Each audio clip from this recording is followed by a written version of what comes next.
रसिक श्रोते हो, नमस्कार. मी निर्मला नगरकर. संस्कृत सुभाषित सौरभमध्ये आपलं अगदी मनःपूर्वक स्वागत आहे. पूर्वीच्या काळी घरामध्ये इतकी माणसं असायची की रोजच्या जेवणाची सुद्धा एक छोटीशी पंगत बसायची. आणि अशी पंगत बसली की जेवणाच्या सुरुवातीला वदनी कवळ घेता या श्लोकाने सुरुवात व्हायची. अगदी अजूनही काही ठिकाणी हा श्लोक जेवणाच्या आधी म्हटला जातो. लग्न समारंभ असो, मुंज असो, वास्तुशांती असो किंवा कोणताही धार्मिक कार्यक्रम असो, अशा मोठ्या कार्यक्रमांमध्ये सुद्धा मोठमोठ्या पंक्ती बसायच्या आणि वाढणारे आग्रहानं वाढायचे आणि जेवणारे पैज लावून जेवायचे. त्यावेळेला सुद्धा असा वदनी कवळ घेता हा श्लोक म्हणून पंक्तीची सुरुवात व्हायची आणि नंतर चढाओढीनं पंगत उठेपर्यंत मराठी आणि संस्कृत श्लोक म्हटले जायचे. अशा या पंक्तीमध्ये जेवणाचा एक वेगळाच आनंद असायचा. आता अशा पंक्ती अगदी दिसतच नाहीत कुठे, नामशेष झाल्या आहेत. पण अशा पंक्तीमध्ये पैज लावून जेवल्यावर इतकं भरपेट जेवण झाल्यानंतर ते अन्न पचवलं पाहिजे. जेवणाच्या आधी कोणते श्लोक म्हणतात हे तर सर्वांनाच माहीतच आहे. पण हे अन्न पचवण्यासाठी आपण कोणाचं स्मरण केलं पाहिजे आणि कोणते श्लोक म्हटले पाहिजेत यावरचाच आजचा हा व्हिडिओ आहे.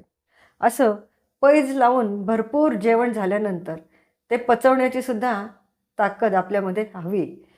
आपल्याकडे अशा व्यक्ती होऊन गेलेल्या आहेत की ज्यांची पचनशक्ती अगदी प्रचंड होती. काहीही पचवू शकणारे असे आपल्याकडं काही व्यक्तिमत्व होऊन गेलेली आहेत. कोण होते ते? त्या सर्वांची नावं या एका श्लोकामध्ये आलेली आहेत. आपण तो श्लोक पाहूया. अगस्त्यं कुंभकर्णंच शनींच वडवानलम आहार परिपाकार्थम स्मरेत भीमं च पंचमम. अगस्ती, महर्षी अगस्ती, कुंभकर्ण, शनी, वडवानल आणि पाचवा भीम यांची पचनशक्ती अतिशय प्रचंड होती आणि म्हणून आपण खाल्लेलं अन्न आपल्याला पचावं, आपला आहार आपल्याला पचावा, पचनशक्ती वाढावी म्हणून जसं आपण नित्य स्मरण पंचकन्यांचं करावं तसं या 5 जणांचं सुद्धा पचनशक्तीसाठी स्मरण करावं असा हा श्लोक आहे. यामध्ये महर्षी अगस्तींची तर आपल्याला पचनशक्ती किती होती हे माहीतच आहे. अवघा समुद्र त्यांनी प्राशन करून पचवलेला होता. या अगस्तींचीच एक आपण कथा पाहणार आहोत. विंध्य पर्वत ओलांडून दक्षिण भारतामध्ये येणारा पहिला आर्य म्हणजे महर्षी अगस्ती. दंडकारण्यामध्ये त्यावेळेला आतापी आणि वातापी हे 2 राक्षस भाऊ राहत होते.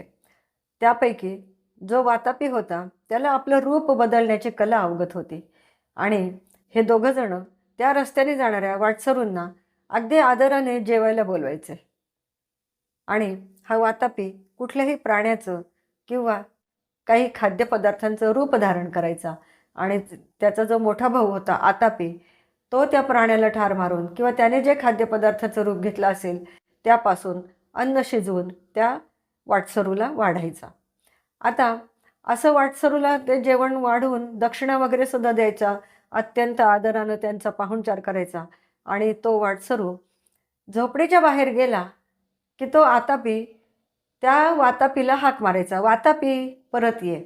आणि हा वातापी जो रूप घेतलं होतं त्याने अन्नपदार्थांचं ते त्या वाटसरूचं पोट फाडून बाहेर यायचा आणि अशा प्रकारे ते त्या वाटसरूंना मारून टाकत असत, त्यांना लुटत असत, त्याच्या जवळच्या सर्व चीजवस्तू ते घेऊन टाकत असत. एकदा महर्षी अगस्तीही त्याच रस्त्याने चाललेले होते. अर्थात या दोघांची ही युक्ती त्यांना माहीतच झालेली होती. पण त्यांनीही ठरवलं की आता या दोघांना चांगलीच अद्दलच घडवली पाहिजे आणि लोकांना यांच्या त्रासापासून मुक्त केलं पाहिजे. जेव्हा अगस्ती त्या रस्त्याने चालले होते तेव्हा त्या दोघा भावांनी अगस्तींना अगदी आदरानं आपल्या झोपडीमध्ये जेवायला बोलवलं. अगस्ती पण गेले. त्यांनी काहीसुद्धा दाखवलं नाही की यांचं काय कारस्थान आहे हे त्यांच्या लक्षात आलेलं आहे असं त्यांनी काहीही दाखवलं नाही.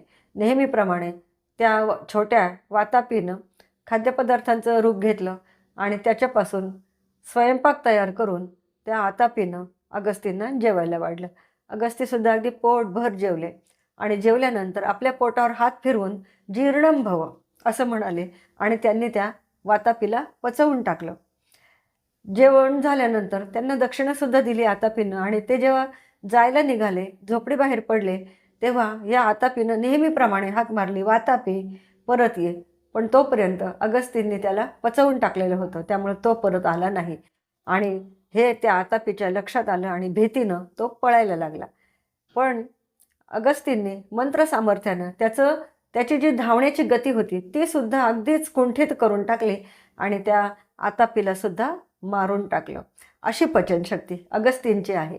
आणि म्हणूनच जेव्हा आपलं भरपेट जेवण होतं किंवा आपल्याला असं गोडाधोडाचं जेवण करून अगदी पोट जड झाल्यासारखं होतं, तेव्हा आपण खाल्लेला आहार, आपण घेतलेलं अन्न आपल्याला पचावं म्हणून हा श्लोक म्हटला जातो की आतापीर्भक्षितो येन वातापिश्च निपातितः अगस्त्यस्य प्रसादेन भोजनम मे जीर्यता. त्याने वातापीला भक्षण करून पचवून टाकलं आणि आतापीचा सुद्धा निपात केला.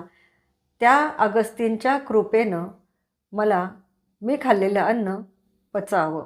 भोजनम मे जीर्यता, माझं भोजन मला पचावं, असा या श्लोकाचा अर्थ आहे. याच प्रकारचा अजून एक श्लोक आहे. तो श्लोक असा: आतापि मारितो येन वातापिश्च निपातितः समुद्रः शोषितो येन स मे अगस्त्यः प्रसीदतु. ज्या अगस्तींनी आतापीलाही मारून टाकलं आणि वातापीचाही निपात केला, ज्याने समुद्रसुद्धा शोषून घेतला आणि तो पचवला, असे ते अगस्ती मला प्रसन्न होवोत आणि माझी पचनशक्ती चांगली होवो, मी जे खाईन ते मला चांगल्या प्रकारे पचो. आणि म्हणून हा श्लोक किंवा हे दोन्ही श्लोक आपण जेवणानंतर म्हणायला हवेत. जेवणाच्या आधी कोणते श्लोक म्हटले जातात याची तर सर्वांनाच कल्पना आहे, पण जेवण झाल्यानंतर खाल्लेलं अन्न पचावं म्हणून हे 2 श्लोक नित्य म्हणावेत. आणि ज्यांची पचनशक्ती दांडगी होती अशा त्या 5 जणांचं नेहमी स्मरण करावं. आपल्याला जर हा व्हिडिओ आवडला असेल तर नक्की लाईक, शेअर आणि सबस्क्राईब करावे. पुढच्या भागामध्ये अशाच एका छानशा श्लोकासह नक्की भेटूया. धन्यवाद.